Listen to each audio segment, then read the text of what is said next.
முதல் சாம்பியன்ஸ் டிரோபியில் விளையாடப் போகும் அணி. இதுவரை சாம்பியன்ஸ் டிரோபியில் அதிக விக்கெட் வீழ்த்தியவர்கள்.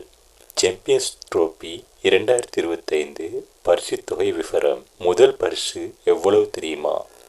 எந்த அணியாக இருந்தாலும் எங்களால் வீழ்த்த முடியும். சூளுரைத்த வங்களாதேச கேப்டன். சிஎஸ்கே வீரர் சிவம் துபேவாவுக்கு சாம்பியன்ஸ் டிரோபி அணியில் வாய்ப்பு கிடைக்க காரணமே இவர்தான். முதல் சாம்பியன்ஸ் டிராஃபியில் விளையாடப் போகும் அணி. ஆப்கானிஸ்தான் அணி தனது முதல் சாம்பியன்ஸ் டிராஃபியில் தொடரில் விளையாட உள்ளதால் கிரிக்கெட் ரசிகர்கள் இடையில் எதிர்பார்ப்பு எகிரியுள்ளது. பாகிஸ்தான் மற்றும் துபாயில் 19ஆம் திகதி ஐசிசி சாம்பியன்ஸ் டிராஃபி தொடர் தொடங்குகிறது. கடந்த 2023ஆம் ஆண்டில் பெரிய அணிகளுக்கு அதிர்ச்சி கொடுத்த ஆப்கானிஸ்தான் அணி முதல் முறையாக சாம்பியன்ஸ் டிராஃபியில் களமிறங்குகிறது. ஹஸ்மதுல்லா ஷஹிதி தலைமையில் ரஷித் கான், ரஹ்மனுல்லா குர்பாஸ், முகமது நபி, ஓமர்சாய் ஆகியோர் விளையாட உள்ளனர். ஆப்கான் அணியின் ஆல்ரவுண்டர் வீரரான ஓமர்சாய் சமீபத்திய வெற்றிகளுக்கு முக்கிய தூணாக இருந்து வருகிறார். மேலும் 2024 இன் சிறந்த வீரர் எனும் ஐசிசி விருதை வென்றதால் இந்த தொடரில் அவர் தாக்கத்தை ஏற்படுத்துவார் என்று எதிர்பார்க்கப்படுகிறது.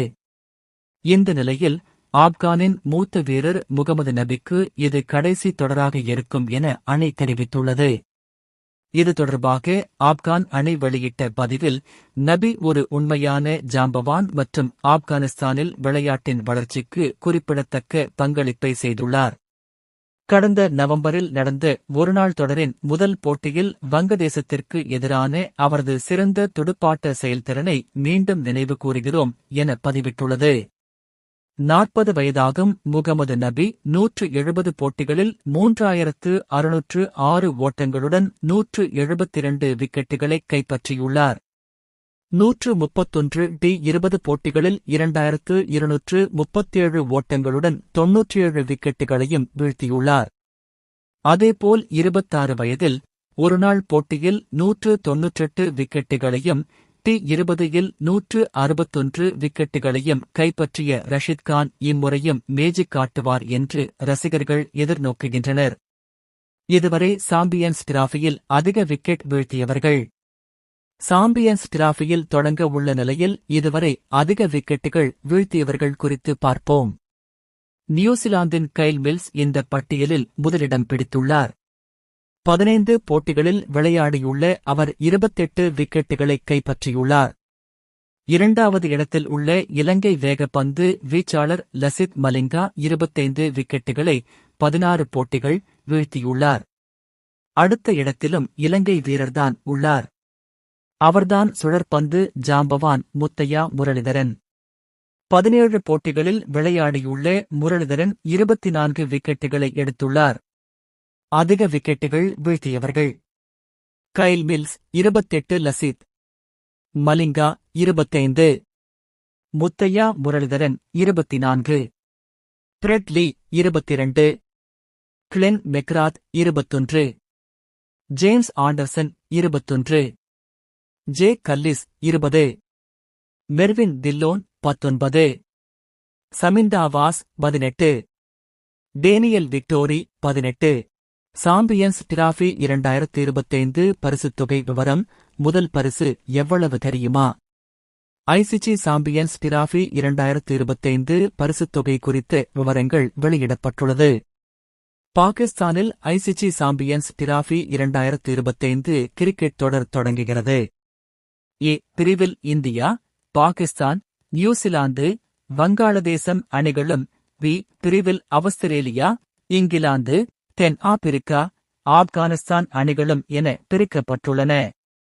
இவற்றில் ஆப்கானிஸ்தான் அணி முதல் முறையாக சாம்பியன்ஸ் டிராஃபி தொடரில் விளையாடுகிறது. இந்த தொடரில் வெற்றி பெற்று சாம்பியன் ஆகும் அணிக்கு $2.24 மில்லியன் பரிசாக வழங்கப்படும். கடந்த 2017ஆம் ஆண்டு தொடரை விட 53% பரிசுத்தொகை இம்முறை உயர்த்தப்பட்டுள்ளது. சாம்பியன் அணி $2.24 மில்லியன், ரன்னர் அப் $1.12 மில்லியன். அரையிறுதியில் வெளியேறும் அணி 56-0-0-0 தொடர்கள். எந்த அணியாக இருந்தாலும் எங்களால் வீழ்த்த முடியும், சூளுரைத்த வங்காளதேச கேப்டன். சாம்பியன்ஸ் டிராபி தொடரில் எந்த அணியையும் தங்களால் வீழ்த்த முடியும் என வங்காளதேச அணித்தலைவர் ஷாண்டோ தெரிவித்துள்ளார். பாகிஸ்தானில் இன்னும் 3 நாட்களில் சாம்பியன்ஸ் டிராபி தொடர் தொடங்க உள்ளது. இந்த தொடரில் வங்காளதேச அணி ஏ பிரிவில் இடம் பிடித்துள்ளது. நஜ்முல் ஹொசைன் ஷாண்டோ தலைமையிலான வங்காளதேச அணி CT2025 தொடரில் களமிறங்குகிறது. தங்களது அணியில் அனைவரும் சரியாக பணியை செய்தால் எந்த அணியையும் வீழ்த்த முடியும் என நஜ்முல் ஹொசைன் ஷாண்டோ தெரிவித்துள்ளார். அவர் இது தொடர்பாக கூறுகையில், சாம்பியன் ஆகஸ்ட் வேண்டும் என்ற முனைப்போடு சாம்பியன்ஸ் டிராபி தொடருக்கு செல்கிறோம். துடுப்பாட்ட வீரர்கள், வேகப்பந்து, சுழற்பந்து வீச்சாளர்கள் என அனைத்திலும் வங்காளதேச அணி பலமாக உள்ளது. எல்லாரும் தங்கள் பணியை சரியாக செய்தால் போதும், எந்த அணியாக இருந்தாலும் எங்களால் வீழ்த்த முடியும் என தெரிவித்துள்ளார். நஜ்முல் 47 ஒருநாள் போட்டிகளில் 1488 ஓட்டங்கள் எடுத்துள்ளார். இதில் 3 சதங்கள், 9 அரை சதங்கள் அடங்கும் என்பது குறிப்பிடத்தக்கது. CSK வீரர் சிவம் துபேவுக்கு சாம்பியன்ஸ் டிராபி அணியில் வாய்ப்பு கிடைக்க காரணமே இவர்தான். சென்னை சூப்பர் கிங்ஸ் அணியைச் சேர்ந்த சிவம் துபே சாம்பியன்ஸ் டிராபி தொடருக்கான அணியில் கடைசி நேரத்தில் சேர்க்கப்பட்டார். இங்கிலாந்து தொடரில் அவர் இடம் பெறாத நிலையில் சாம்பியன்ஸ் டிராபி தொடரில் சேர்க்கப்பட்டது பலருக்கும் ஆச்சரியத்தை ஏற்படுத்தியது. நிதிஷ் குமாருக்கு ஏற்பட்ட காயம் காரணமாக சிவம் துபே அணியில் சேர்க்கப்பட்டுள்ளார். 21 வயதான நிதிஷ் குமார் ரெட்டி 2024 IPL தொடரில் சிறப்பாக செயல்பட்டதால் அடுத்த 6 மாதங்களிலேயே இந்திய டெஸ்ட் அணி மற்றும் D20 அணியில் இடம்பெற்றார். அவரை சாம்பியன்ஸ் டிராபி தொடருக்கான ஒருநாள் அணியிலும் தேர்வு செய்ய பயிற்சியாளர் கௌதம் கம்பீர் திட்டமிட்டு இருந்தார்.